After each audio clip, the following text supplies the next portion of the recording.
Alors on va parler sur l'heure qui vient là, de coordination des services à domicile. Ça tombe bien, on est au Salon des services à la personne. Et on va partager ce moment avec quatre experts qui vont nous parler de comment on peut arriver à avoir une approche intégrée et collaborative. Merci Sophie. Donc on va explorer tout ce qui est défis, les opportunités pour que du coup on puisse demain faciliter la coordination de tous les services à domicile. Et je pense que les personnes ici présentes vont pouvoir nous faire part de bonnes pratiques et de partenariats qui ont réussi depuis quelques années pour favoriser la coordination des services à domicile. J'ai l'honneur d'accueillir... Oui, on commence par les dames, effectivement. Sophie Marot-Favier de l'ANS. Désolé, Arnaud Ducluet, ArchMC2, président du SYNAPS. Sylvain Conangle, du coup, de l'EHPAD de la Madeleine.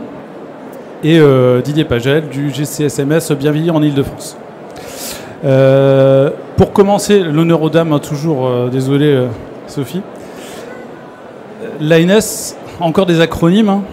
C'est facile, c'est Agence... L'Agence du numérique en santé. Voilà. Tu peux nous expliquer en quelques mots ce que c'est que l'ANS pour que le public comprenne le rôle et les enjeux autour du sujet? Oui. Alors l'Agence du numérique en santé, c'est une agence d'État sous tutelle du ministère de la Santé.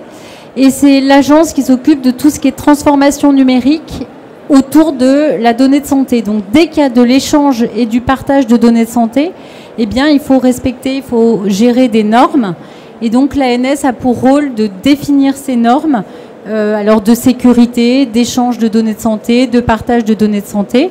Et elle a un autre rôle, c'est d'accompagner les acteurs du secteur, donc du domicile, du médico-social globalement et du sanitaire plus globalement, sur la compréhension de ces normes et surtout sur le fait que ces normes se déploient pour que derrière des outils vraiment utilisés par les acteurs de terrain respectent ces normes. Et donc on a travaillé très activement depuis ces dernières années en intégrant le médico-social dans toutes ces transformations numériques et notamment avec ArchMC2 pour leur faire respecter des normes et pour que les outils que vous utilisez eh bien, intègrent ces normes pour faciliter l'échange et le partage. Donc ArchMC2, ouais. Du coup Arnaud, c'est... Ah oui, c'est cadeau là, c'est juste pour toi. Tu peux présenter ArchMC2 ? Bonjour à toutes et à tous, merci Johan. ArchMC2, nous sommes un éditeur de logiciels spécialisé dans l'informatisation des structures d'aide et de soins à domicile, mais aussi informatisation des CCAS, de l'action sociale dans le CCAS, informatisation des départements avec plus de 84 départements équipés par nos solutions, informatisation des EHPAD avec plus de 1000 EHPAD équipés par nos solutions. En fait, on est un spécialiste français, un des spécialistes français de l'action sociale et de l'accompagnement à domicile. Je ne les ai pas cités, mais il y a aussi les services de soins à domicile, les SIAD. On équipe à peu près plus de 1600, je ne sais plus combien, SIAD en France. Donc on connaît un peu. J'ai la chance aussi de présider le SYNAPS, syndicat des entreprises à Silver Eco. Et au sein du SYNAPS, on est un club des éditeurs de logiciels. Mes confrères sont juste derrière. Et nous, on a décidé de se réunir parce qu'il y a des gens comme ma voisine qui font des normes, qui disent « Ah, ce serait bien les éditeurs que vous travaillez comme ça, comme ça, comme ça. » Et nous, on leur dit « Oui, mais attention, parce qu'il y a ça, il y a ça, il y a ça. » Donc on se réunit pour discuter, mais oui, ça se passe bien quand même, pour discuter avec la puissance publique notamment, mais on va discuter aussi avec d'autres institutions. Merci Arnaud. Didier, donc GCSMS. À chaque fois, il faut que je réfléchisse et je me dis ok, je vais pas raconter de bêtises. Du coup, GCSMS Bienveillir en Ile-de-France, c'est quoi comme type de structure et qu'est-ce que ça représente déjà le GCSMS? Alors, le GCSMS, c'est un groupement de coopération sociale et médico-sociale. Donc là, si on ne parle pas de coordination, on parle en tout cas de coopération. Alors, il y a plein de formes de GCSMS. Nous, on est un GCSMS de moyens, c'est-à-dire que les autorisations des membres ne remontent pas sur le GCSMS. Mais le GCSMS fournit à ses membres tout un ensemble de moyens à commencer par l'exécution de toutes les fonctions support, le traitement informatique. Une fois que ces deux personnes là-bas ont discuté ensemble, eh ben, nous, on doit mettre en œuvre derrière. Et donc, il faut former un petit peu les personnels. Et puis, alors nous, on fonctionne avec 10 structures, 11 structures, très exactement, 2 SIAD, 3 entreprises, et le reste, ce sont des associations, avec 4 pôles d'activité, parce que c'est ça l'avantage d'être en GCSMS, c'est de regrouper pour avoir une sorte de guichet unique pour la personne accompagnée. On peut fournir du soin, on peut fournir de la prévention, de l'accompagnement, de la gestion de parcours. On a un pôle innovation aussi, on a un CRT, et donc on fait plein de choses. Chacun fait une partie du chemin, et puis l'objet du GCSMS, c'est de mettre tout ça en commun pour avoir une réponse unifiée et de qualité auprès de l'usager. Avec une double casquette ou pas? Parce que j'ai cru voir quelque part sur Internet que vous étiez aussi président d'une commission à la FEDESAP. Ah oui, pardon. Ah, c'est important. S'ils sont là, il faut quand même que je le rappelle. Oui, je suis président de la commission SIAD au niveau de la FEDESAP, qui est la fédération à laquelle j'appartiens. Comme quoi, je me documente. Sylvain, donc on bascule côté établissement plutôt avec votre structure? Oui. Alors bonjour à toutes et à tous. Côté établissement, oui et non, puisqu'on a un établissement important, puisqu'on accueille jusqu'à 250 personnes au niveau du site. Mais la particularité que l'on a, c'est qu'on est ouvert sur le domicile. Et on a créé des services annexes comme accueil de jour, accueil de nuit. On a une plateforme d'accompagnement et de répit. On a 2 accueils de jour itinérants. On a les centres de téléexpertise et centres de télémédecine également. On a une résidence senior, une unité protégée. Une unité protégée, une unité renforcée aussi, pour ceux qui connaissent, une UHR, un PASA de jour, mais également une nouveauté, un PASA de soir, où ça permet à des gens qui déambulent le soir notamment, de pouvoir mieux les maîtriser et mieux les canaliser pour qu'ils aillent se coucher plus sereinement. Et on a été lauréat l'année dernière d'un CRT, Centre Ressources Territoriales. Nous étions par ailleurs pôle ressources sur le territoire déjà. On a basculé au niveau CRT, Centre Ressources Territoriales. Nous avons plus de 300 salariés, 300 professionnels, avec 35 métiers différents. Et nous avons une PUI, alors pharmacie à usage interne, les acronymes chez nous c'est particulier. Et nous testons des outils d'évaluation comme le SMAF par exemple, sur l'autonomie fonctionnelle également, où je pourrais peut-être en dire 2 mots tout à l'heure. Une autre casquette aussi, hein, parce que je me suis professeur du coup à... Ah oui, je suis professeur à l'EHSP à l'École Santé Publique de Rennes, et je suis président national à la commission P en Exem, qui est le premier syndicat employeur. Ok, merci. Que des doubles casquettes aujourd'hui. Arnaud, donc on a eu un tour d'horizon un petit peu des structures, donc on a parlé des établissements avec pas mal de services. Le digital dans tout ça, est-ce qu'il a une place pour faciliter ou engager en tout cas la coopération, la coordination? Alors, tout d'abord, vous avez la chance d'avoir devant vous, non pas nous qui sommes un éditeur, mais l'ensemble d'une panoplie d'une prise en charge réussie. C'est-à-dire qu'à la fois on a du domicile avec du SAD à l'origine, SAD, service à domicile, enfin service et accompagnement à domicile. Après, du domicile avec du SIAD, c'est-à-dire que là, on monte un peu en gamme, on informatise un peu, on monte en santé, on ne fait pas que du sanitaire, on fait pas que du social, pardon, on fait du sanitaire. Après, on passe en EHPAD, et on passe même avec de l'hospitalisation à domicile, donc on commence à monter vraiment avec des gens de plus en plus dépendants. On a après Sophie qui, elle, va dicter un peu les règles d'interopérabilité entre tous les systèmes, et puis nous qui sommes là en train de dire on doit servir tous ces clients, et derrière ces clients-là, les usagers, les clients finaux. Donc en fait là, vous avez un panel assez représentatif de ce qui se passe sur le terrain.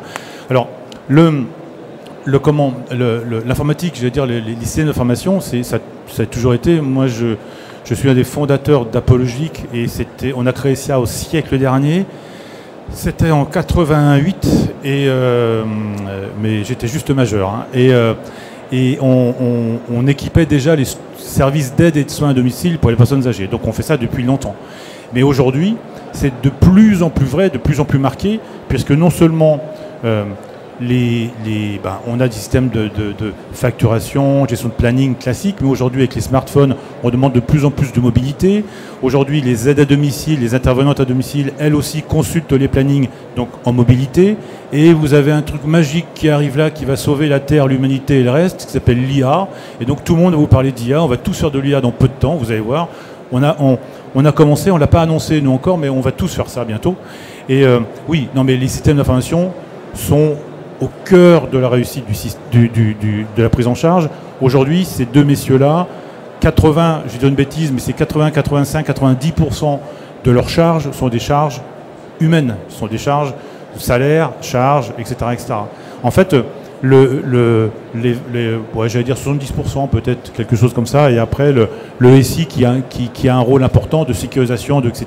Mais c'est vrai que majoritairement c'est de l'humain, et majoritairement ça doit être accompagné par une technicité, par des flux d'informations, par une mobilité, et que l'on doit nous accompagner, que l'on doit essayer pas d'accompagner, mais de précéder. Et effectivement c'est crucial aujourd'hui. Toutes ces évolutions du digital, elles sont guidées, c'est ça on va dire, ou accompagnées, c'est peut-être le terme le plus exact, par l'ANS. Qu'est-ce qui a été mis en place, qu'est-ce qui est encore à mettre en place côté ANS pour accompagner cette évolution de la coordination et une meilleure prise en charge du coup du domicile qui pourrait paraître très éloigné en fait des besoins de coordination, puisqu'on est à domicile, ça semble complexe en tout cas la coordination à domicile, et du coup l'ANS s'est emparée du sujet à un moment donné et continue de le faire, c'est ça? Alors effectivement l'ANS, mais plutôt comme je vous l'ai dit, c'est une agence d'État qui dépend du ministère de la Santé, donc c'est plutôt le ministère de la Santé globalement qui a travaillé depuis finalement longtemps. Le premier jalon qu'on peut positionner, qui n'est pas si lointain, mais quand même il date de 2016, avec le changement de la loi et la modification de la définition de l'équipe de soins. Donc vous irez voir l'article 1110-12 du Code de la santé publique qui qui définit l'équipe de soins et qui, c'est une révolution pour le secteur, intègre les professionnels qui ne sont pas des professionnels soignants, mais qui participent soit à la prise en charge, à la compensation du handicap, soit à la perte d'autonomie, et qui, à ce titre-là, ont le droit d'avoir de la donnée de santé. Et donc la coordination, en tous les cas, sur un aspect décloisonnement des acteurs, elle est vraiment partie de cette nouvelle loi de 2016, de ce nouvel article de 2016. Et il a fallu du coup que l'État se dise, le texte a changé, on a plaidé pour la cause du médico-social pour décloisonner le secteur sanitaire et médico-social. Maintenant, il faut donner les moyens aux professionnels de le faire. Et les moyens, ça passe, on l'a dit, par de l'humain, mais aussi par du numérique. Et donc, c'est comment on fait en sorte que les outils numériques utilisés par le sanitaire soient les mêmes que les outils utilisés par les acteurs du domicile ou des EHPAD. Ça, c'est le premier point. Et du coup, le second, c'est comment on met en place des outils qui sont au service de ce décloisonnement et qui sont utilisés par tous. Donc, on peut citer l'INS, l'identité nationale de santé, c'est l'identité unique d'un patient. Donc, qu'il soit pris à l'hôpital en charge ou qu'il soit pris dans une structure à domicile, c'est le fait d'avoir une identité unique d'un patient qui va permettre de simplifier les échanges, en tous les cas de s'assurer qu'on parle du même patient, qu'il soit côté hôpital ou qu'il soit du côté EHPAD ou SAD. Et puis le deuxième outil très concret qui permet de décloisonner les échanges, en tous les cas de participer à la coordination, c'est le dossier médical partagé, donc maintenant appelé plutôt Mon Espace Santé, sur lequel on a vraiment travaillé avec les éditeurs du secteur médico-social pour qu'ils se raccrochent à cette plateforme, à cet outil, et pour que le médico-social comme le sanitaire alimente Mon Espace Santé avec certains documents pour permettre d'échanger de l'information et de partager de l'information qui, on l'estime, Moi, j'en suis convaincue que la valeur, la donnée du médico-social a autant de valeur que la donnée de santé, en tous les cas pour le parcours de la personne. Et donc, cette donnée est très importante pour les professionnels de santé. Et donc, à ce titre-là, il faut qu'elle soit connue et que ça participe au partage. Didier, sur le C du GCCMS, il y a coopération, on va dire. Ça va assez loin, cette coopération dans la forme de Bienveillir, ou chaque structure a toujours une approche cloisonnée? Non, nous on a un fonctionnement unique, unifié, on va dire, qui a été décidé en commun. Et on a les mêmes protocoles, les mêmes modes de fonctionnement. On met des choses en commun que seul on ne pourrait pas faire, mais qu'ensemble on peut faire. Je pense par exemple tout bêtement dans les services à la personne, une des problématiques, c'est une fois que les bureaux sont fermés, qui répond au téléphone. C'est souvent la responsable de secteur ou la directrice d'agence qui se promène avec son téléphone et tout un paquet de feuilles avec les gens qui sont pris en charge. Bon, nous aujourd'hui, on a mis des systèmes de rotation qui font qu'on assure une continuité de la réponse 7 jours sur 7, y compris la nuit, puisqu'on a aussi des SIAT de nuit. Moi, tout à l'heure, vous disiez, Madame Sophie Moreau-Favier, je crois, c'est comme ça, que vous disiez que la donnée médico-sociale, elle est importante. Et je vous rejoins complètement. Mais aujourd'hui, le compte n'y est pas en ce qui nous concerne, puisque on voit bien que le DMP, si on peut pousser des choses dedans, par contre, on est très restreint pour pouvoir l'utiliser autrement. Je dirais qu'on est un peu la roue de secours du carrosse. Et donc ça, je pense qu'il faut encore faire évoluer les choses. Après, il faut qu'on améliore la coopération, non pas intra-établissement, mais avec tous les autres acteurs du domicile. Les infirmières libérales, les médecins libéraux, les DAC, les CPTS, etc. Et ça, aujourd'hui, là encore, on a des outils qui peuvent communiquer, et effectivement, la messagerie sécurisée de santé, etc., sont des outils qui vont dans le bon sens. Mais on n'a pas encore aujourd'hui, le DMP, pour moi, c'est une sorte de dossier dans lequel on range des choses. Aujourd'hui, c'est ce qu'il est. Demain, il faudra qu'un outil où on puisse partager des éléments autour de la personne qu'on suit, à la hauteur des habilitations qu'on peut avoir les uns et les autres, mais c'est ça que doit devenir la coopération et la coordination. Il n'y a pas de coordination sans outil de coordination. D'où l'importance du digital et du rôle du... Donc, je suis d'accord avec vous. On est aussi engagé du coup dans le déploiement des nouveaux outils, et on voit que les usages ne sont pas encore là. Cependant, il faut mettre des bases. Donc c'est vrai que l'INS, c'est une première base qui permet d'éviter de mélanger les données entre deux patients, c'est structurant. Et au moins on définit un endroit où demain l'information elle sera stockée et très certainement structurée pour être exploitée et partagée entre les différents systèmes d'information. Côté Bergerac, du coup, on se dit qu'on n'oppose pas l'établissement au domicile, ça c'est sûr. Mais du coup, qu'est-ce que vous avez mis en place pour accompagner les personnes âgées ou dépendantes à domicile? Il y a une approche particulière de la part de l'EHPAD de la Madeleine? Déjà, il y a plusieurs choses. Premièrement, je pense que c'est une dynamique territoriale. C'est-à-dire que la dynamique territoriale, elle s'obtient grâce à des acteurs qui se mettent autour d'une table. J'appelle ça, moi, le maillage territorial.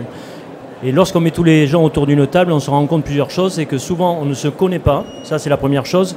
Et on a tendance à travailler chacun pour soi. Et l'EHPAD a trop tendance à être vu, quelque part, comme le versant du domicile. C'est-à-dire les gens qui ne restent pas à domicile viennent à l'EHPAD. Ce qui crée effectivement, quelque part, un cloisonnement, et on travaille en silo, ce qui est une problématique. Alors nous, effectivement, c'est perfectible, certes, mais je pense qu'on a un territoire dynamique, grâce à une CPTS très dynamique également, mais grâce à une volonté de la médecine de ville et du centre hospitalier de travailler main dans la main entre le sanitaire, le médico-social et le social. Moi, je suis un peu moins optimiste pour l'instant sur les outils numériques, parce qu'effectivement, il y a la volonté liée, ça je l'admets. Mais enfin, on a quand même encore beaucoup de travail sur l'interopérabilité entre les différents secteurs. L'hôpital n'utilise pas le même logiciel que nous, etc., etc. Et donc souvent, il y a un manque de fluidité d'information par rapport au manque d'interopérabilité. Donc il y a encore un travail, un chemin à parcourir, me semble-t-il. Ensuite, l'avantage qu'on a, nous, au niveau de notre structure, c'est qu'on a créé beaucoup de services qui vont vers le domicile. Il y a l'EHPAD in, entre guillemets, où il y a le cœur de métier qui est l'hébergement, et l'EHPAD out, où on va vers le domicile avec tous les services qu'on a créés, accueil de jour, tout ce que j'ai cité tout à l'heure. Ça veut dire qu'il y a une sorte de réseau intégré qui s'est formalisé sur le territoire. Et c'est vrai que la plus-value du CRT, j'imagine qu'on en parlera tout à l'heure, a permis effectivement de travailler encore plus sur un point faible quand même du domicile, qui est l'isolement social et la solitude des personnes. Et je pense que le CRT peut en partie résoudre cette problématique-là. J'ai senti qu'Arnaud, tu as levé le doigt, je me suis dit, tiens, remarque de monsieur Cuguet. C'est pour un peu faire le lien entre ce qui se dit là. En fait, quand l'État s'est penché pour casser les silos du secteur, l'État, les équipes de Sophie ont commencé par quoi? Se dire tout ce qui est hospitalier, tout ce qui est santé, tout ce qui est sanitaire, tout ce qui est... D'abord, il y a plus de moyens, là. Bon. Et puis, c'est les médecins, c'est les infirmières, c'est le DMP, c'est tout ce que vous connaissez. Ok. Mais en fait, les services de l'État, quand ils redescendent dans l'arène, qui descendent et qui discutent avec des vrais gens, ils se rendent compte que vous ne maintenez pas quelqu'un à domicile si vous n'avez pas une auxiliaire de vie qui vient aider à manger, qui vient aider à marcher, qui vient, etc. S'il n'y a pas ces gens-là, il n'y a pas de prise en charge domiciliaire. Le virage domiciliaire, sans ces gens-là, ça ne marche pas. Donc, tout d'un coup, la donnée, il faut qu'elle soit transverse. Il faut que s'il y a des renseignements sur Arnaud dans le SIAD c'est l'émotion, j'ai oublié, de Didier, pardon. S'il y a des données dans le SIAD de Didier, il faut que l'EHPAD ou que le SAD, pardon, le service d'aide à domicile de Didier, il faut que le SIAD puisse consulter ces données. Ok. Et il faut que l'EHPAD puisse demain les consulter, etc. Sauf que là-dedans, il y a des données de santé. Il y a mon poids, par exemple. Et mon poids, les auxiliaires de vie ne peuvent pas consulter ça. Dans la vraie vie, qu'est-ce qui se passe, hein? Mais bon, le poids, c'est des données de santé. On ne peut pas donner des médicaments, on peut pas, etc. Et en fait, faire converger tout ça, c'est extrêmement compliqué. D'abord, parce que c'est pas du tout les mêmes organisations, c'est pas les mêmes financeurs, c'est pas les mêmes tarifications. Il y en a un, le SIAD, qui est au lit, à la place, l'autre qui est à l'heure. Il y en a un qui est financé par l'ARS, l'autre qui est financé par le département et par vous, par nos impôts, etc. etc. Bref, c'est vive la France, quoi. C'est vraiment extrêmement compliqué et c'est un vrai millefeuille dans lequel vous devez naviguer, nous on doit naviguer aussi. et l'interopérabilité, c'est pas simple. Du coup, Didier, sur le côté le cloisonnement des acteurs, est-ce que la réforme qui est en cours avec la transformation des SAD AAD et des SIAD vers les services autonomie n'a pas vocation à un petit peu décloisonner, ne serait-ce que l'aide et le soin, pour permettre du coup une meilleure prise en charge de la personne et une meilleure coordination, ne serait-ce qu'entre l'aide soignante et l'auxiliaire de vie? Oui, complètement. Alors, dans la vraie vie, ce que tu disais tout à l'heure, dans la vraie vie, le fonctionnement en silo, il existe même au sein d'un groupement comme le nôtre, où les aides-soignantes, aujourd'hui, les infirmières, se mélangent pas forcément avec les auxiliaires de vie, mais parce qu'il y a des logiques différentes, il y a des financements différents, il y a des organisations différentes, et puis il y a des tutelles qui sont différentes. Alors du coup, on a du mal à faire fonctionner tout ça ensemble, mais on finit quand même par y arriver. Et le numérique, c'est l'outil qui va nous permettre, alors non pas de briser les silos, mais en tout cas de créer des passerelles entre les silos et de créer des moyens d'échange et de communication. Mais c'est pas seulement à l'intérieur de ces services autonomie à domicile, qui, je le rappelle, ont des nouvelles missions fixées par le cahier des charges, que sont la prévention, le repérage des fragilités, et que tout ça, le numérique peut nous aider aussi. Tout à l'heure, tu parlais de l'intelligence artificielle, mais je rêve qu'un jour, elle puisse le faire. Mais en tout cas, il y a des outils, il y a des grilles, il y a des échelles qu'on peut mettre en œuvre. Mais ensuite, une fois qu'on a cette information, nous, service d'aide à domicile ou service de soins, il faut qu'on puisse la faire remonter. Et si on n'a pas d'outils de tunnel qui emmènent cette information, qui est une information sur une donnée de santé, en tout cas au minimum une donnée sensible, on n'y arrive pas parce que je mets au défi quiconque ici dans un service d'aide à domicile de prendre son téléphone et d'essayer d'appeler le médecin traitant. Dans la vraie vie, ça marche pas. Alors par contre, s'il y a une messagerie sécurisée de santé, oui, on va pouvoir lui transmettre des éléments, l'informer et puis recevoir en retour des choses. Quand on a une personne qui est hospitalisée dans nos services, mais dans les vôtres aussi, des fois on s'aperçoit que la personne ressort, on n'est pas prévenu. C'est souvent, hein. C'est pas un petit peu, c'est très très souvent. Peut-être qu'avec le numérique, on va pouvoir régler tous ces problèmes-là. Donc oui, le numérique, pour moi, c'est essentiel, non pas pour briser les silos, mais pour créer des canaux de communication sécurisés. Pour accompagner du coup l'échange de données. Côté, vous avez parlé tout à l'heure de CRT, donc vous êtes tous les deux concernés par le CRT avec une vision un petit peu différente. Le CRT qui est de l'EHPAD de la Madeleine, il a quel objectif parce que je ne suis pas sûr d'ailleurs que tout le monde ait assisté tout à l'heure à la conférence juste avant midi. Mais du coup, quel est l'objectif d'un CRT, d'un centre de ressources territoriales ? Alors, je pense que tout le monde ne connaît pas déjà l'acronyme. Hein. CRT, ça veut dire Centre Ressources Territoriales. Il y a deux volets, il y a le volet 1 et le volet 2. Le volet 1 est plutôt sur une aide aux professionnels pour permettre de maintenir les personnes les plus âgées à domicile et de façon le plus sereine et en sécurité. Il y a 3 axes dans le volet 1.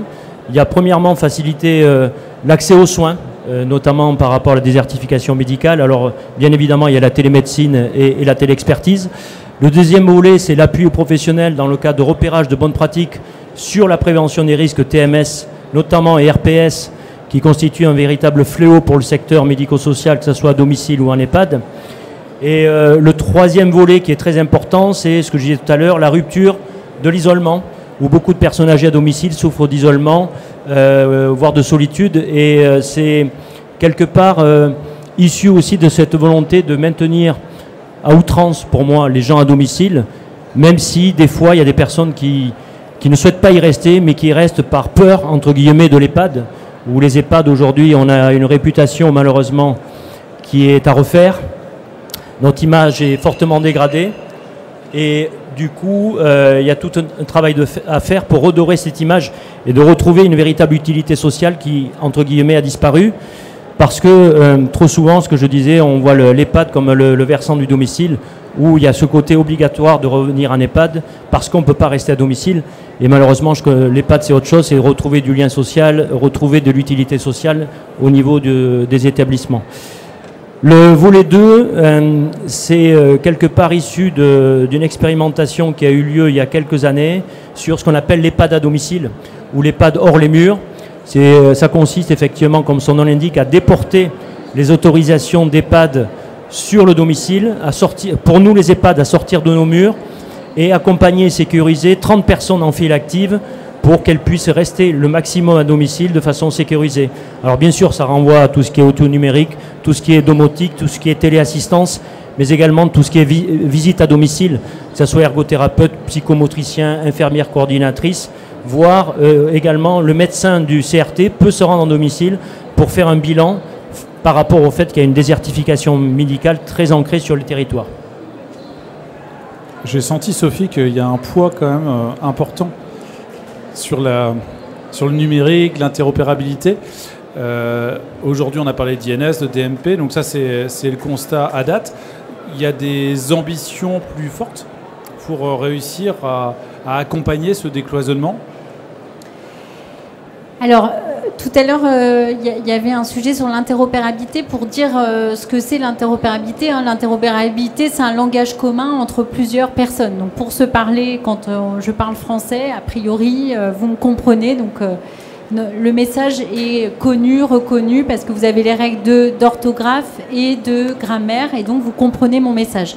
L'interopérabilité, c'est ça, en fait. C'est comment on fait en sorte de mettre en place les mêmes règles d'échange et de communication entre des systèmes d'information pour que le secteur sanitaire comprenne le médico-social et vice-versa.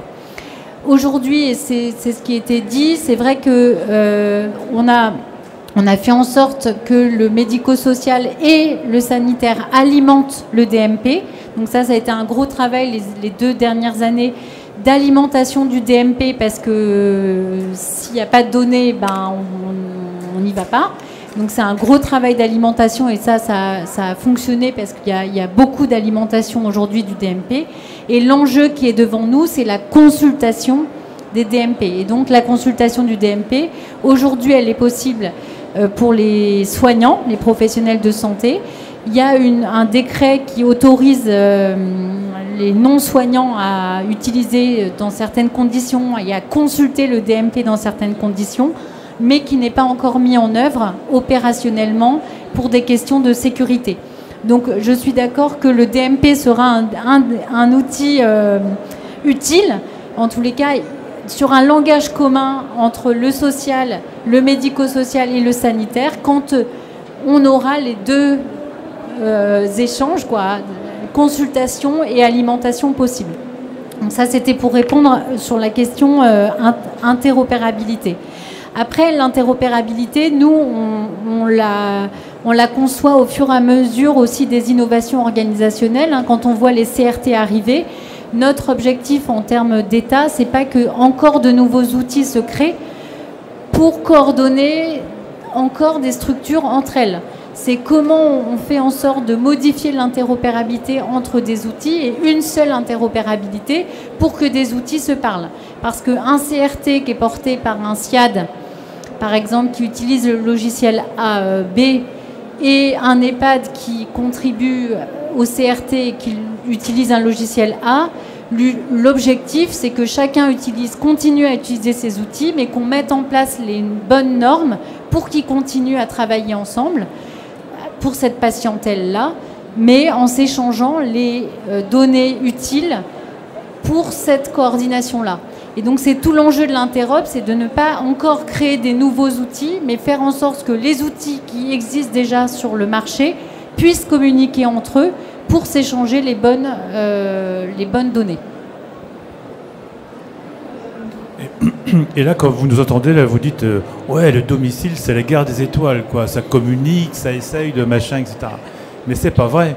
Aujourd'hui, quand tu disais tout à l'heure, quand il y a une personne âgée à qui on met un système de téléassistance, aujourd'hui, on remplit des cases sur un papier. On envoie ça par courrier à la structure. Moi, je l'ai fait pour ma voisine pas plus tard que cet été. Et aujourd'hui, il y a un travail de modernisation du secteur qui est monstrueux. Et on doit faire avec à la fois des données de santé, des données qui n'en sont pas, etc., etc.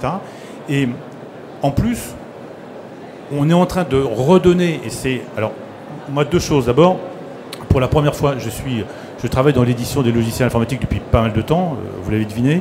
C'est la première fois où l'État descend dans l'arène et demande aux éditeurs, au fait, comment on fait là? C'est quoi votre métier? Parce que jusqu'à présent, ce n'était pas vraiment le cas. Bon, ceci dit, il y a encore beaucoup de progrès à faire, mais vous avez vu qu'on y travaille et puis que l'ANS y travaille. Voilà, du coup, j'ai perdu le fil. J'ai perdu le fil de ce que je voulais dire. Oui. Oui, la téléassistance. Oui, non, mais la téléassistance, en fait, il n'y a pas de lien. Oui, c'est ça que je voulais dire. Il n'y a pas eu de lien, mais aujourd'hui, quand vous allez sur mon espace santé, vous avez des informations vous concernant. Et aujourd'hui, le challenge qu'on a à régler, c'est non seulement de servir Didier, de servir Sylvain, de servir leurs intervenants, etc., mais c'est de servir le client. Ça va être de servir l'usager, on va dire usager ou client. Bon. En tout cas, vous allez prendre le pouvoir. Et il y a 50 ans, on vous disait ce serait bien que vous fassiez ça, il faut aller voir tel médecin, il faut aller voir ceci, etc. etc. Aujourd'hui, vous dites, et de plus en plus, vous dites attends, moi je vais pas aller voir le Toubib là parce qu'il est mal noté sur Internet, je vais pas aller voir machin parce que c'est pas bien, lui on me dit que c'était pas top, etc. etc. Autrement dit, vous allez demander, vous dites non, moi je veux faire ça aussi comme circuit, etc. Et ça, on va devoir l'intégrer. Vous, en tant que professionnel, vous allez l'intégrer, nous on l'intègre, l'ANS l'intègre quand il crée le DMP. Et aujourd'hui, on monte des messageries sécurisées. Les intervenantes à domicile vont partager des informations sur Arnaud, il se passe ça, machin. Mais en fait, ils utilisent quoi à domicile? WhatsApp. J'aime bien dire ça, moi, parce qu'on monte des trucs où doivent déposer des infos, ils utilisent WhatsApp parce que leur téléphone, ils ont WhatsApp. Et que WhatsApp, c'est sécurisé aussi. Alors, c'est pas comme ça qu'il faut faire. Ne dites pas, tiens, Arch, ils préconisent WhatsApp. Non, non, non. On préconise nos outils, on préconise ceux de nos confrères, mais pas WhatsApp. Mais ils utilisent WhatsApp. Et en fait, il y a un vrai travail d'usage, d'accompagnement, de transformation d'un secteur à la fois par les professionnels qui le composent, mais aussi par les usagers qui deviennent de plus en plus des clients. Merci. Et j'ai une question qui va peut-être intéresser tout le monde, c'est le financement de tout ça. Ok, les CRT, on est sur des modèles, c'est des projets, c'est le financement de la coordination. Aujourd'hui, d'un CRT, il est défini sur une durée. C'est un cahier des charges, c'est 400 000 euros par an. Ok. Voilà. Et sur les autres modalités de financement, donc le service autonomie, la coordination, du coup, elle est financée dans quel contexte? En fait, dans le cadre de cette réforme, les services autonomie à domicile mixte, ceux qui feront de l'aide et des soins, ont clairement une mission de coordination qui était la mission de l'infirmier coordinateur du SIAD. Et ça donne lieu à un financement. Pour les SAD qui restent seuls, qui font que de l'aide, il n'y a pas de financement de coordination. On leur demande pas non plus de faire de la coordination. On leur demande de travailler en coordination et de coopérer. Voilà. Néanmoins, les besoins sont là. C'est-à-dire que comment est-ce qu'on va distinguer un patient A qui est suivi par un service d'aide et qui n'aurait pas le droit à la coordination des actions, et puis un service mixte qui, lui, aurait quelqu'un pour coordonner. Donc je pense que tout ça, c'est des problèmes qui vont être résolus. Pour reprendre un peu quand même faire une focale sur comment c'était. Moi, j'ai commencé en 97, la première association d'aide à domicile. Les plannings, je les faisais sur Excel. Donc là, on a l'air de dire, ah oui, mais c'est pas encore prêt, c'est pas encore prêt. Oui, sauf que ça a complètement changé. Et puis ça change à une vitesse grand V. On a même du mal à s'adapter, il faut le reconnaître, hein, c'est difficile. C'est pour ça qu'il y a eu des grappes qui ont été faites, financées, etc., pour que les structures se mettent à niveau. Et c'est tant mieux. Mais ce qui nous paraît aujourd'hui difficile, demain, ça sera la norme. Voilà. Moi, j'ai un message d'espoir à donner là-dessus, mais...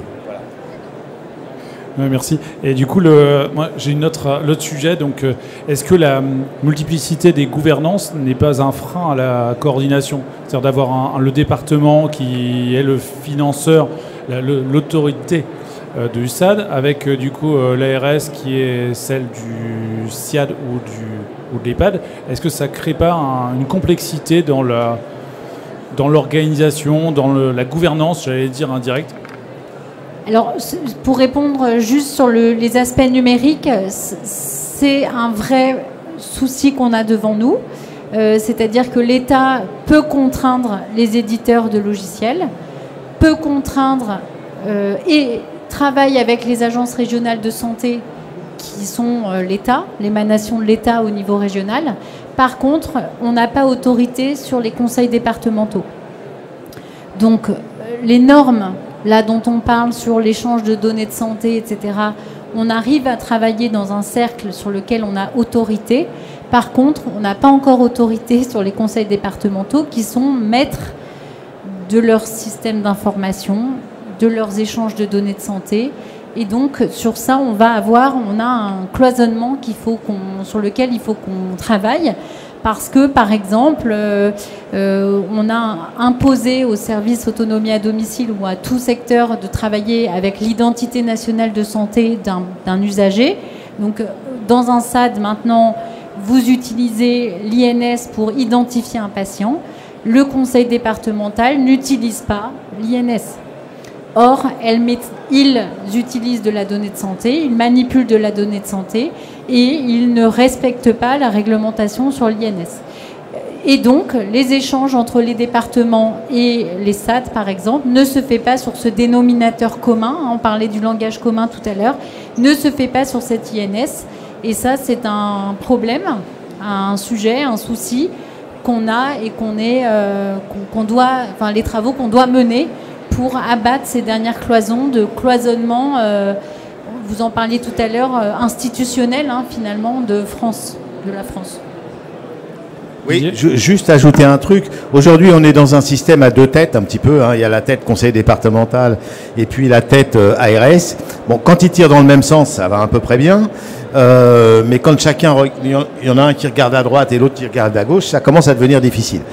Ce qu'on peut dire quand même, c'est que le mode même de gouvernance et le mode de financement, surtout des services, alors c'est pas vraiment le sujet, mais il est tellement différent entre des aides à domicile qui sont payées sur l'heure effectuée et à qui on donne pas de temps finalement de coordination vraiment précis. Et puis les SIAD, moi je vois bien les SIAD qu'on a chez nous, tous les vendredis, ils font un staff, ils font une réunion et pendant 4 heures, ils se posent et ils font le tour des patients et ils regardent les problèmes. Et ben, si demain, dans un service autonomie à domicile mix, moi, j'aurais pas la possibilité de mettre les aides à domicile autant de temps pour discuter. Donc, la prise en charge, quand je parle de fonctionnement en silo, ça part du haut. Ça part des modes de financement, de la gouvernance. Et tant qu'on n'aura pas résolu ça, eh ben, on restera sur de l'à peu près. Voilà. Alors, comme vous voulez, sur les... Je donne 2 exemples sur les CD après, peut-être. Vas-y, si tu veux. Non, sur les CRT, on n'a pas ce problème parce que c'est un financement 100% ARS. Donc au moins, le problème est réglé. Par contre, sur les EHPAD... c'est vrai. Par contre, sur les EHPAD, alors c'est peut-être pas le sujet, mais je suis obligé d'en dire un mot. Ça devient un véritable problème parce que l'évolution de la tarification n'évolue pas déjà de façon similaire entre les ARS et les conseils départementaux. Ça, c'est la première chose. La deuxième chose, c'est qu'on a des professionnels qui sont, excusez-moi l'expression, saucissonnés entre des financements ARS et conseils départementaux. Par exemple, 70% pour l'aide-soignante pour l'ARS, 30% pour le conseil départemental. Et quand vous avez ces 2 instances, je rejoins ce que disait mon collègue, qui ne sont pas d'accord, ça veut dire qu'on embauche une aide-soignante à 70%, enfin c'est juste ubuesque, quoi. Donc cette notion de double tarification, voire de triple tarification, parce que n'oublions pas les EHPAD, on a aussi un financement qui est par l'usager, le client, le bénéficiaire, peu importe. Ça veut dire qu'on a 3 financeurs finalement au niveau d'un EHPAD. Alors vous imaginez la complexité pour aujourd'hui, nous gestionnaires, de réussir à trouver des tarifications ad hoc par rapport effectivement aux restrictions budgétaires qu'il y a. Juste pour abonder un peu dans le sens, et pour vous dire qu'au niveau du SI, de l'organisation, etc., on a encore une marge de progrès. Pour vous citer 2 exemples de départements. Dans un département, on peut le citer, Ville de Paris, la télégestion, vous savez, une auxiliaire de vie arrive chez quelqu'un, donc elle commence à telle heure, elle tag son arrivée et elle tag sa sortie. La Ville de Paris, elle tag à la minute. On remonte les informations à la minute. Vous êtes 1 heure, 2 minutes chez la personne. Vous êtes 57 minutes chez la personne. Si c'est comme ça qu'on fait de la qualité... un autre exemple, un autre département, ça me vient à l'esprit parce que je le cite toujours celui-là. Il y a quelqu'un qui est embauché pour lire le Ouest de France. Donc vous dites, pour lire le Ouest de France, c'est comme ça qu'on dit chez nous en Bretagne, pour savoir si Madame Dupont, qui est dans les obsèques du Ouest de France, elle touche l'appât ou pas. Parce que le temps qu'on s'en rende compte, si elle est décédée au mois le 15 mars, le temps qu'on se rende compte, on va peut-être avoir versé 2 mois, 3 mois d'appât. Et on ne pourra jamais recouvrer l'argent. Donc le département est quelqu'un qui note, qui lit l'Ouest France pour ça. Enfin, on a quand même des marges de progrès très importantes. Et juste par rapport aussi à la vision que porte l'État là-dessus. Sur le dernier PFSS, le dernier plan de financement, la réduction d'impôts, alors ça n'a pas été voté, mais le crédit d'impôt, qui de 50%, vous savez, si vous employez quelqu'un à domicile, vous avez 50% de crédit d'impôt sur le total de machin.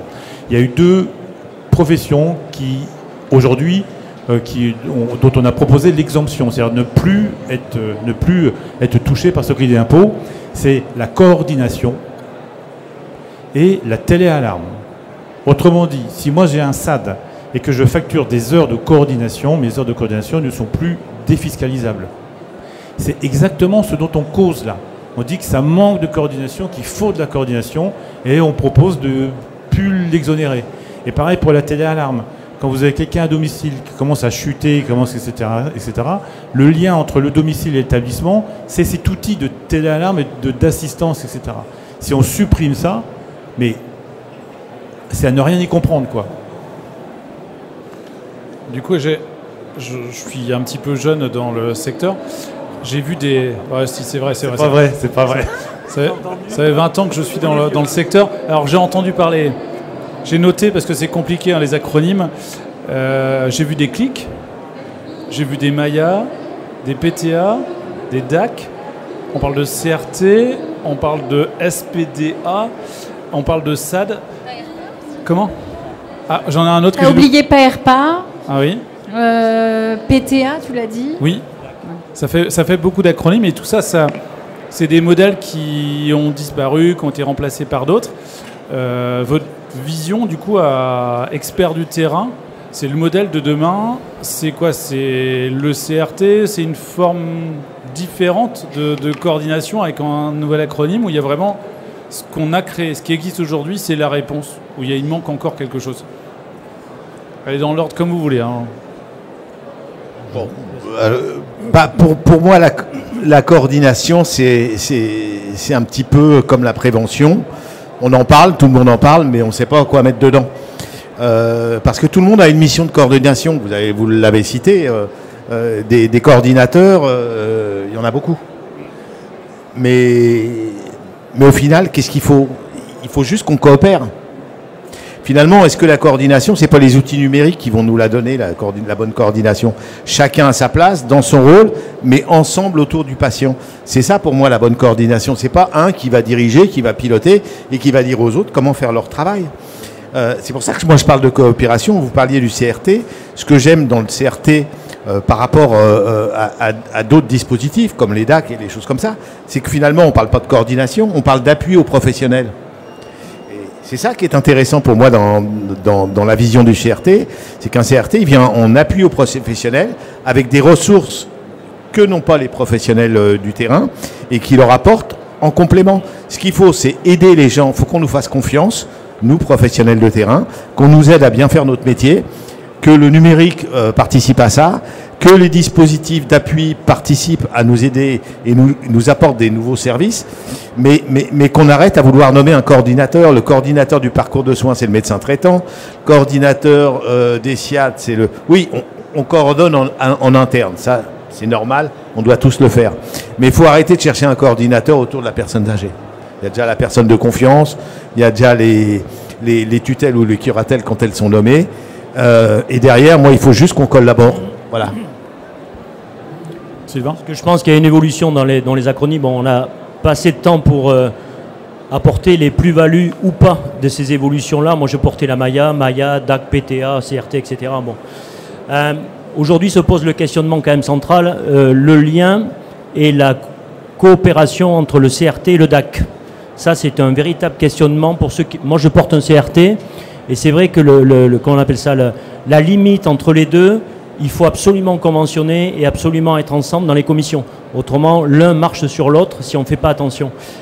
Après, je pense que le CRT, je suis d'accord, mais dans le CRT, il y a aussi un rôle de coordination, me semble-t-il aussi, parce que sur le volet 2, on doit accompagner, sécuriser, mais coordonner effectivement aussi avec les hôpitaux, la médecine libérale, le DAC, etc. Ce qui est dommage, me semble-t-il, ce que je déplore, moi, c'est la disparition des clics. Les clics, alors, nous aussi, on n'est pas jeunes, hein, vous l'avez peut-être pas connu, mais les clics, c'était un dispositif intéressant. C'était une première voie d'entrée et d'information précieuse pour les populations du territoire. C'était pour l'orientation, c'est ça? Pardon. Le clic, c'était pour l'orientation? Le I était information et orientation. Il y avait clic niveau 1, niveau 2, niveau 3, enfin on ne va pas y revenir. Et aujourd'hui, ce qui est compliqué, c'est que les DAC, comme les CRT, doivent faire ce rôle aussi d'information, où on n'a pas forcément le temps de le faire, on est plutôt dans un rôle opérationnel sur le territoire. Et ça, c'est dommage que ces clics aient disparu, c'était porté par les conseillers départementaux. Donc il y a effectivement cette guéguerre qui est prégnante entre les conseillers départementaux, les ARS. Nous, par exemple, le CRT, ça a été très compliqué pour que le département comprenne que le CRT, c'est un dispositif au-delà du droit commun. Notamment sur la téléassistance, beaucoup de conseillers départementaux disent que quand la personne rentre dans la file active des 30, et bien à ce moment-là, le conseil départemental se retire sur la prise en charge du crédit d'impôt, etc. Ce qui n'était pas le cas. Donc globalement, il y a tout un tas de dispositifs. Le risque, c'est le millefeuille, effectivement, qui est tout un tas de dispositifs qui se rajoutent. Donc c'est pour ça qu'il faut absolument qu'il y ait un maillage territorial et qu'il y ait un porteur qui soit capable d'avoir une légitimité sur le territoire. Autrement, c'est compliqué. Donc on revient sur cette thématique, ce mot-clé qui n'oppose pas coordination et coopération, ou l'un qui est indispensable avec l'autre, quoi. Sophie, du coup, en phase, mais sur le côté coopération, en fait, il n'y a pas...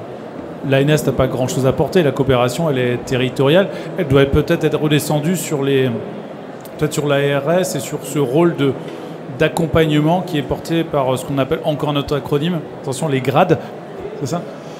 Oui, c'est sûr que nous, on s'appuie, comme je l'ai dit, la déconcentration, donc les ARS, les grades. Donc il y a les agences régionales de santé et les grades qui sont les groupements d'appui au déploiement de la e-santé et qui sont effectivement à nos côtés, aux côtés de l'État, pour porter toutes les organisations et la transformation numérique.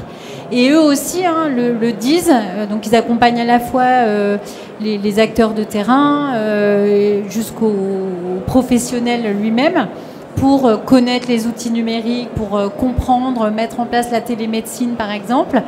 Et eux aussi nous disent que parfois ils font face effectivement à ce cloisonnement institutionnel État ou conseils départementaux.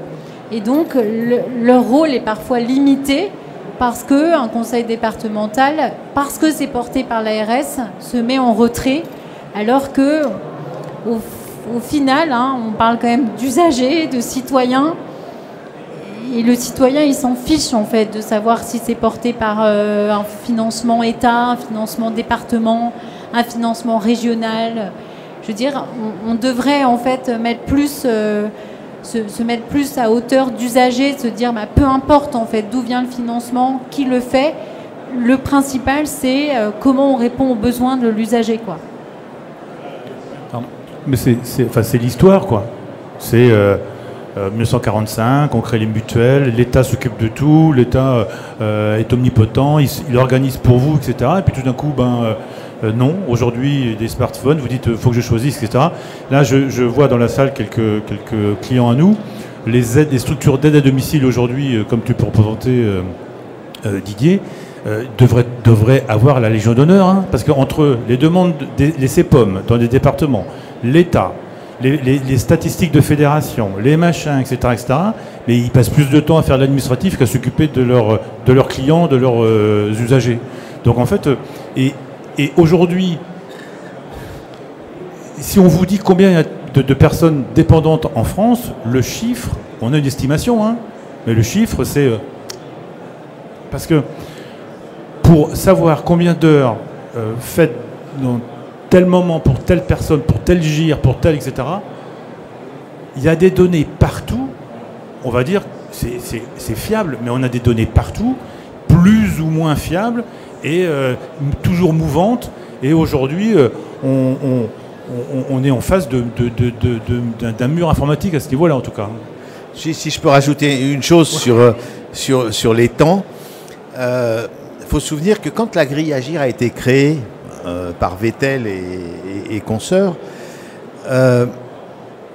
ils avaient calculé, en fait, la grille Agir, elle tient compte de deux choses, la pénibilité et le temps, les ressources qu'il faut mobiliser pour prendre en charge quelqu'un. Et le temps qui avait été calculé pour un girin, par exemple, à l'époque, c'était 3h50 par jour. Mais ces 3h50 par jour, ça ne concernait que les actes qui participent au calcul, c'est-à-dire les variables discriminantes, c'est-à-dire, en fait, il y en a 10, mais il y en a 8 qui participent, il y en a seulement 8 qui participent au calcul. Et donc, 3h50, c'était que ça, mais il n'y avait pas le ménage, il n'y avait pas les courses, il n'y avait pas le transport. Et aujourd'hui, au mieux, un girin, par la part, c'est 2h30 par jour pour tout. Alors qu'on devrait être au double. Le GIR, c'est franco-français. Aujourd'hui, ça ne marque rien. Juste, est-ce que vous avez le droit de toucher un peu d'argent, beaucoup plus d'argent, encore plus d'argent, ou pas du tout d'argent. Si, un exemple, un département encore, je fais un dossier pour une demande d'APA. Alors, comment on fait pour gérer la personne au téléphone, le département, est-ce que la personne se lève seule, même avec difficulté? Oui. Est-ce qu'elle mange seule, même avec difficulté? Oui. Est-ce qu'elle se déplace seule, même avec difficulté? Oui. Est-ce qu'elle fait à manger seule, même avec difficulté? Oui. Voyez le CCAS. Aujourd'hui, c'est ça. Le GIR, tant que je gire pas 4, je paye pas. Donc, ça remet aussi en questionnement la grille à GIR en tant que telle. Il y a des chercheurs, effectivement, ça rejoint ce qui a été dit, qui se questionnent sur le temps dédié des ressources humaines au regard des GIR identifiés. Il est évident que 2h45 pour un GIR 1, ça ne veut rien dire. Et également, la problématique, c'est les GIR 4, où beaucoup de gens sont en GIR 4, alors que certains devraient être en GIR 5, et des GIR 5 devraient être aussi en GIR 4. Donc ça remet toute la problématique de l'équité de prise en charge financière des conseils départementaux avec un outil qui n'est absolument pas fiable et qui amène effectivement des incohérences sur les prises en charge, sur les accompagnements, que ce soit à domicile ou au niveau des établissements. Comme quoi, on parle de coordination, coopération, financement, et on arrive du coup à se dire il y a un outil qui est pas en phase. Je ne sais pas comment on est arrivé là, mais on est arrivé là en tout cas. Il n'y a pas d'outil idéal. Ceci dit, la grille à GIR a un mérite quand même, c'est d'être compris par tout le monde. Et c'est un outil national, donc tout le monde sait à peu près ce que c'est qu'un GIR 1, un GIR 2, un GIR 3. Voilà, ça c'est la base. Après, ce qui est financé, c'est le plan d'aide, en principe. C'est pas le GIR. On finance pas une perte d'autonomie, on finance un plan d'aide. Bon, voilà. Ouais, mais là, c'est là que l'informatique, c'est là que tout ce qui est numérique. Attends, oui, il reste 5 minutes, du coup, il va falloir conclure. Non, mais juste, nous, on doit effectivement contribuer à ça, contribuer à ne plus raisonner en silo. Et le domicile a une particularité par rapport à l'EHPAD, c'est la difficulté, elle est là aussi. C'est que pour intervenir au domicile, ils sont où les vieux qui en GIR 4, 3, 2 et 1 dans la rue, ils sont où là? On ne sait pas. En EHPAD, ils sont là. Si vous ouvrez la porte, vous avez un couloir, 30 portes à gauche, 30 portes à droite, il y en a 60. Ok, parfait. C'est quand même beaucoup plus facile à envisager que quand on parle d'accompagnement à domicile. Parce qu'il n'y a pas un domicile, il y a des domiciles, il y a des personnes qui y habitent. Donc en fait, alors que tout le monde veut vieillir à domicile, aujourd'hui, le numérique doit accompagner ça, mais doit accompagner ça au niveau professionnel pour les deux structures, comme les deux structures qui sont présentes ici, mais aussi pour vous, usagers, clients qui avaient besoin d'avoir des infos, etc. Et moi, je pense que la révolution, elle vient de chez vous. Elle va venir par vous. Donc en fait, dans ma table ronde, j'avais 5 personnes, j'avais le public et du coup, pour faciliter la coordination, donc on a parlé de coopération, donc qui était nécessaire pour des maillages territoriaux. Il nous fallait une interopérabilité avec des systèmes d'information pour que du coup les structures puissent facilement échanger autour du coup des usagers, patients, clients, on les appelle là comme on veut, quoi. C'est la conclusion, si je puis me permettre, sauf s'il y a des personnes qui veulent compléter les propos. Il reste 3-4 minutes si vraiment il y a des questions de votre part, vous très chers usagers du coup. Si, ouais, c'est gentil, merci. Juste voilà, au niveau numérique, on va être opérationnel du coup au 1er juillet 2025 ? Sur les réformes des SAD ? Sur la réforme des SAD, ouais, on sera OK ? Pour les utilisateurs Arch ? Oui, on peut vous repasser là, je vous explique tout ce qui est prévu. Parce qu'on ne sait jamais, j'ai peut-être des concurrents dans la salle. Oui, mais attendez, parce que... Non, mais du coup, c'est vrai que c'est très intéressant de voir, pour moi, la transformation globale qui est en cours et de voir comment, en fait, tous les sujets viennent à converger. En fait, j'ai l'ANS qui est là, donc on va dire que on a pas mal de sujets qui convergent et que il y a plein de sujets de convergence. Et ce qui nous importe, nous, c'est que ça y est, on va pouvoir parler de la même chose. On a l'INS, donc quand on va vouloir parler d'un SAD et d'un SIAD, demain, quand vous allez pouvoir fusionner, du coup, on s'assurera que les données, il n'y aura pas de doublons, etc. Donc c'est plutôt intéressant. Quand on va travailler sur des structures qui vont échanger entre elles, qui ont des systèmes d'information différents, tiens, c'est cool, on a l'INS, on va pouvoir commencer, nous, éditeurs, à pouvoir imaginer des histoires différentes, des usages différents. Et je parle pas du DMP pour l'instant, mais au moins je trouve qu'on a un vrai socle. Et du coup, la réponse à vos... Pourquoi est-ce qu'on va être prêt? C'est que l'ANS, ils ont mis leur grain, le petit grain, ils ont dit, ah tiens, pour un service d'autonomie, il faut avoir un logiciel référencé Ségur. Vous voyez, donc ils ont déjà dit, ok, ça veut dire que votre logiciel, il doit faire ça, ça, ça, respecter un socle réglementaire, on va dire. Mais on parle de la technique, mais en fait, Sophie a dit le mot juste tout à l'heure. Elle a dit, on oublie trop souvent que derrière, il y a un usager, il y a un client. Donc nous, on est là pour essayer de faire communiquer tout le monde, mais on est là pour servir, vous êtes là, on est tous là pour servir le client final. Ah ouais, et c'est lui le patron, quoi. Juste peut-être pour redire, hein, dans le cahier des charges des SAD, donc service autonomie à domicile, il a été mis que pour les SAD, il fallait disposer d'un logiciel dit référencé Ségur. Donc ça veut dire, ça reboucle avec tout ce qu'on vient de se dire, c'est-à-dire j'ai un logiciel qui respecte la réglementation en termes de données de santé, qui est hébergement de données de santé, qui intègre l'INS, le DMP, etc. Et donc en ce sens, les outils de Arche respectent cette réglementation et donc ont pris le pas rapidement pour être conformes et respecter, vous proposer des outils qui soient conformes au cahier des charges SAD. Merci. Donc sinon on se trouve par là-bas en dessous. Vous arrêtez pas sous Xelia, on est juste après là si vous avez des questions. Mais faites attention, vous ne trompez pas. Bon, en tout cas, je vous remercie d'avoir été attentifs. Je remercie merci. Je remercie mes experts d'avoir partagé leur vision de la coordination et du coup la collaboration, la coopération qu'on doit mettre en œuvre pour nous maintenir mieux à domicile demain. Merci encore.